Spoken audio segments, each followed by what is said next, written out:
Hi, Kat Kim here. Today, I want to share a little bit more about how I'm progressing on this very difficult situation that I'm going through right now. If you have been following along in my Unsermons or in my videos, I am embroiled in a very big serious legal case right now that involves 200 plus thousands of dollars. And I talked about it in my last video. I gave you the lowdown. If you haven't watched it yet, go back and watch it because it's a really good video where I talk about how I am moving through seemingly insurmountable problems. I am embroiled in a very serious legal case where our house can be taken away. And I'm not going to go into all the legal details, but it's definitely a very serious issue. It's just taking so much of my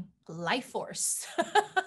It's taking so much of my energy. The hardest thing about all of this, however, it involves people in my family that are not distant relatives. They're not like second cousins or even cousins. They are my direct family members. This involves my mother, my deceased father, and other members of my direct family, and also members that have died within my family. And it's just hard. The hardest part of all of this is that everyone has demonized each other in this situation. I'm referring to my father, who had a very serious gambling addiction when he passed away. He left us with over $200,000 in debt. As a result of this gambling addiction, he committed fraud against my mother. So everyone has demonized each other regarding not just this issue, but basically my entire life. My mother, my father, my brothers, everyone has really hated each other. And that's the part that is the most difficult for me. I've been basically trained since I was young to do exactly what my family has done, which is to point fingers and blame and not take responsibility and to hate and to resent and to be angry and to be frustrated with one another. I have really never seen, I'm trying to think if I have ever seen this, and I haven't. I have never seen anyone in my family come together and have a healthy conversation about anything that's bothering them. I have been trained almost to do exactly what they have shown me, which is to hate and be frustrated, all those things that I just named. The easy thing for me to do is to respond and react the way that I have been taught. Is to react from a place of frustration and anger, is to harbor feelings of pain and suffering and hate. That's the easy thing for me to do, you see. It requires no thinking. It requires no presence. It requires nothing from me except for responding. It doesn't require me to think about what's going on. It doesn't require me to think about what I actually want from the situation, or it doesn't even require me to think about what anyone in my family is thinking. It's my automatic response. And the hard thing for me to do, the more difficult thing for me to do would be to do the opposite of that. The opposite of blame is to take responsibility. The opposite of hate is to love. The opposite of being resentful is to be compassionate and understanding. The opposite of being a victim to my family and my circumstances is to be a leader. And I really feel in my heart of hearts that that is exactly what I'm being called into. Today, I want to talk about what it actually means to be called into something. What is the calling and what happens when you are called into something? I think a lot of people believe that when you get a calling, it's going to be like this moment of, like you just know exactly what you want and what you're being called into. And like the sea is going to part and you're going to walk through, and it's going to be like this, not necessarily a walk in the park, but it's just going to be like everything's going to be laid out before you. The path will be laid out before you. And although that's true, It's not the path that you think it is. The path that you might be thinking it is actually doesn't look like the path that is laid out before you. I don't know if that makes sense, but just stick with me here because I'm going to explain it. Let me first start off by defining what the calling is. The calling is your highest good. It is the thing that you're being called into moment to moment. It is your heart of hearts desire. It is the thing that spirit, God, creator, source, universe wants to express through you. So it could be love, it could be power, it could be beauty, it could be abundance, it could be wealth. Those things, those qualities of God could be the very thing that you're being called into. And not only is it the thing that you're being called into, but it is the way that spirit wants to express itself through you. God wants to create experiences of abundance, if that's your calling. God wants to create experiences of abundance for you and for others through you.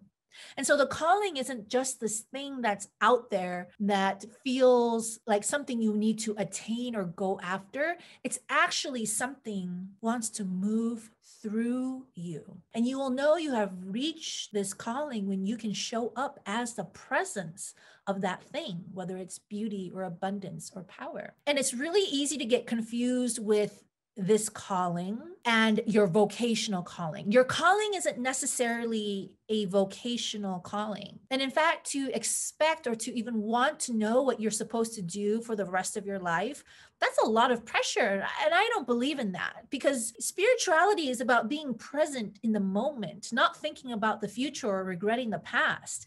And I think in this culture, we've somehow decided that we somehow need to know exactly what we're going to do for the rest of our life, our calling in life. And if we don't know what that is, then there's something wrong with us. And we don't, we're lost. We're a lost cause and we don't know what we're going to do for the rest of our lives. So maybe there's nothing for us to do for the rest of our lives. I just think that's so much bullshit. Your calling is a moment to moment thing. It's what you're being called into right now, depending on what your experience in life is right now. I mean, it could be a vocational calling. Some people know this, and that's great, but some people don't know, and that's even better. It's okay. It could be that you are in a relationship with someone and you feel anxiety, you feel like you're being unloved, you feel unworthy. You're having a conversation with your partner, and all of this is coming up for you. Your calling in that moment could be to experience love and connection. So your calling could be something really big, and that's fine. But it can also just be something in this moment. If we have a difficult time knowing what our calling is in this moment, how in the world are we going to know what our calling is for the rest of our life? So it's really important to understand that your calling is not necessarily a vocational thing. And it's also not about the size of your calling. We live in a consumer capitalist culture where we think that everything we do needs to be really, really big, right? And also this consumer culture, as you know, I can harp on this topic, the consumer capitalist culture has co-opted spirituality. It has co-opted the law of abundance. It has co-opted the law of attraction. And it's made us to believe that if you're on a spiritual path, then you need to think big and go after the biggest thing you want because, there's so much available and you can have whatever you want. So we've conjured up all these ideas about what manifestation and creation is and what a spiritual life looks like, that we must be thinking big and having all these big things happen to us and that we must be owning all these big things and we just need to be big, big, big, big, big. And I'm like, oh my God, no, it doesn't have to be big at all. In fact, there is no big and there is no small with God. There's no size. God does not determine or look at or think about or act through size. The way that God, creates doesn't work harder to create the universe and all the galaxies and beyond as it does when it creates a fruit fly, for example. All of God or spirit is in the galaxies and planets and universes that we don't even know exists. And as much of God is in that, God is in a fruit fly. So God doesn't think like, oh, that's really big and I'm going to focus on this big thing and put more energy here versus this little thing, and which only requires a little bit of me. There's no weighing of sizes and small, medium, large. There's none of that. You're calling to show up as the presence of love. For example, in a relationship where you feel you're not being loved, or that you feel like all of the insecurities coming up, that calling is just as important as a vocational calling. The size does not matter. And you will know that you have identified your calling when you feel this sense of relief almost. It will feel like, wow, yes, that's it. The truth will set you free. When you speak the words of truth, when you speak your good into the world and you say, oh, this is it. This is the thing that is my highest good. You will feel a sense of like, oh, yes, that's it. So pay attention to what that is. For me, in regards to my family situation, my calling is to step into leadership, and not just with my family, but just in general. My calling is to step into more and more spiritual leadership. When I think about that, I'm like, oh God, yeah, that's it. That's what I'm being called into. The thing with the calling is that once we identify it, then we think, okay, there's that path is going to open for us, and it's going to be really clear what we need to do next. And this is the piece that most people miss. Once you identify what your calling is, what is that good that you want to create? What is that thing you want to manifest into your life? You've got to make space for it. You got to make space for it. You can't bring something into your life. You can't create something into your life when that space is filled with things, thoughts, emotions, experiences, people, groups, governments that do not align with the thing that you're being called into. This is a really important step that most people kind of bypass and forget, that there's actual work here, because with the calling comes the clearing. Write that down, you guys. This is really good. With the calling comes the clearing. Super important. What does this mean? Your soul or God or spirit is they're so on point, so smart. They know what you're being called into. And also at the same time, they know exactly what you need to clear in order for you to create this, manifest it, become it. Spirit will present to you exactly what you need to clear. It will present to you the thoughts, the emotions, the feelings, the people, the experiences, the hangups, the drama, the physical things. They should show up as physical, mental, emotional, spiritual things that are ready to be cleared in order for you to create and manifest this calling. It will show up as anger, resentment, fear. It will show up as all the reasons for why you can't do the thing that you really want to do. You're not good enough, you're not smart enough, not pretty enough, not rich enough. You don't have enough time. You don't have the resources. You don't have the connections. On and on and on and on. Have you guys ever experienced these thoughts or emotions before? I know you have. Everyone does. But where we really get it wrong is that when this happens, we tend to think that, oh, this is happening because there's something wrong with me. It must mean that I'm not really meant to do this thing. It shows up as the ego. Basically, it shows up as drama. It shows up as all the things that you think would prevent you from having the thing that you really want. But I'm telling you, no, the calling comes with the clearing. You are being presented, gifted, shown that this is the stuff that is ready to be cleared. This is the stuff that is ready to be healed so that you can create and manifest and bring in your highest good. For example, if I am being called into leadership, I can't step into this leadership if I am like loathing my family. Like that's family, personal, ancestral drama that's going on that would prevent me from being the best leader that I can be. So with this calling into leadership, I am being shown and I am being presented the things that are ready to be healed, that are ready to be looked at. The problem with this that most people fall into is that when these uncomfortable emotions come up, when anger shows up, when jealousy shows up, when something happens and you think, oh my God, what is this? We make it wrong. We misinterpret these things that are showing up as a signpost that we're doing something wrong, that we're being wrong, that there's something wrong with us, or that someone else is doing something wrong, someone else needs to change, someone else is doing this thing to you.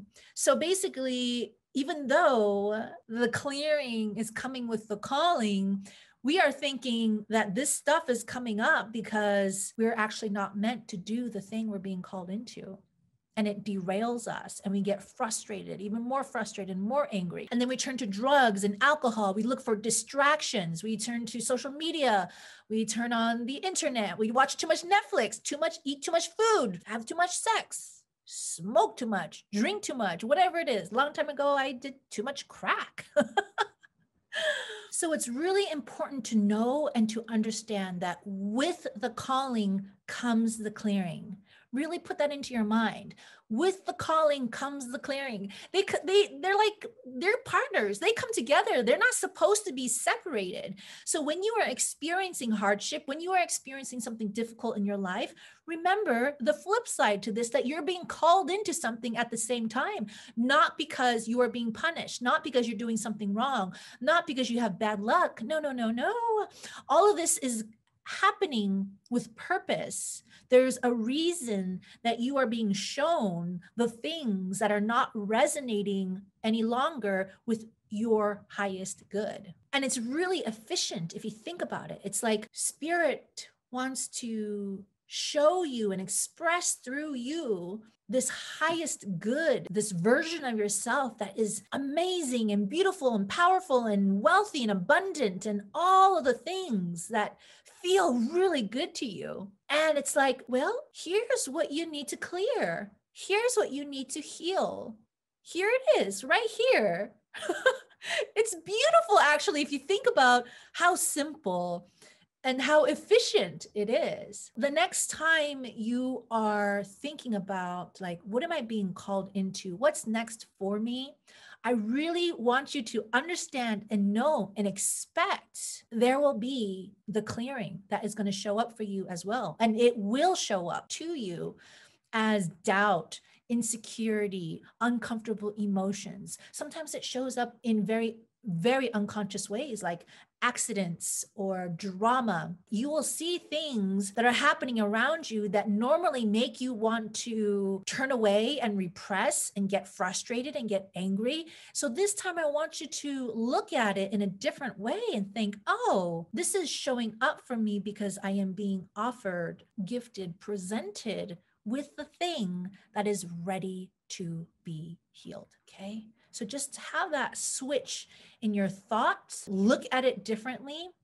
Remember that with the calling comes the clearing. And so I know that with everything that I'm going through with my family in the past, I ignored it, I repressed it, I pushed it away. There's so much toxicity in my family, so much addiction that I was a victim to, abuse and addiction, drugs, alcohol, I mean, you name it. I have learned after decades that is not the right way. That doesn't help, especially if you get caught for it, you go to jail. And I have learned that as much as I even want to repress it and not look at it, that it's still going to show up again and again and again. And I finally got it. This family stuff that no one in my family has been able to really heal and work through in a healthy way, it's going to show up again and again and again and again. And it's showing up for me again because it's showing me once again, once again, that it is ready to be healed. So this time around, I'm really looking at it in a different way. I'm welcoming it in. I'm allowing it to be part of my journey because I know that my calling is to show up more powerfully with more wisdom, more experience as a leader that knows and understands and can connect with the hardships and suffering of the people that are going through it right now. And there's a lot of that happening right now. And I have to say, wow, like what I have gone through with my family and all the feelings and emotions that I've experienced, I really have learned how to turn that around and see the purpose in it. And it's no longer just this thing that I have to work on and fix or heal. I'm turning it into a way that I can help others as well. I'm sharing my story. I'm very open and vulnerable about what's going on with me. And I realize that not only is that helpful to you, but it's actually really helpful to me as well to be able to share what's going on. And I feel like I am not alone on this journey anymore, that you're going along on this journey with me. So that is it for this week's Unsermon. And stay tuned because I will continue this through line next week. See you guys. Bye.